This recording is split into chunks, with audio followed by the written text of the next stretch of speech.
Hey guys, ആൽബിനാണ്. കൽക്കി review. ഒന്നും പറയാനില്ല. എപ്പിക് എന്ന് പറഞ്ഞാൽ എപ്പിക്, ഒരു രക്ഷയില്ല. ഇന്ത്യയിൽ നിന്ന് ഇന്റർനാഷണൽ ലെവലിലേക്ക് ഒരു പടം ചെയ്തു വെച്ചിട്ടുണ്ട്. One of the best CGI work.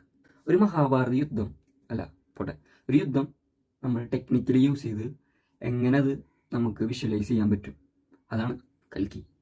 Generation ഗ്യാപ്പൊന്നും ഇവിടെ പ്രശ്നമില്ല. പ്രായമായവർക്കും ചെറുപ്പക്കാർക്കും എല്ലാവർക്കും ഒത്തിണങ്ങി കാണാൻ പറ്റുന്ന ഒരു അടിപൊളി പടം. വിഷ്വലി ബ്യൂട്ടിയാണ് പടം, വിഷ്വലി ബ്യൂട്ടി. നാഗ് അശ്വിൻ എവിടെയായിരുന്നു? മഹാനടി കണ്ടായിരുന്നു, പക്ഷെ ആ ഒരു വർക്ക് വെച്ചിട്ട് ഞാൻ ഇത് എക്സ്പെക്ട് ചെയ്തില്ല. മാൻ. കാസ്റ്റ്: പ്രഭാസ്, കമലഹാസൻ, അമിതാഭ് ബച്ചൻ. എൻ്റെ മോനെ, അമിതാഭ് ബച്ചനൊക്കെ. ദീപിക, ശോഭന, അന്നപ്പൻ, പശുപതി, രാജമൗലി, ദുൽഖർ, വിജയ് ദേവർകൊണ്ട. സ്പോയിലറാണ്, കുഴപ്പമില്ല.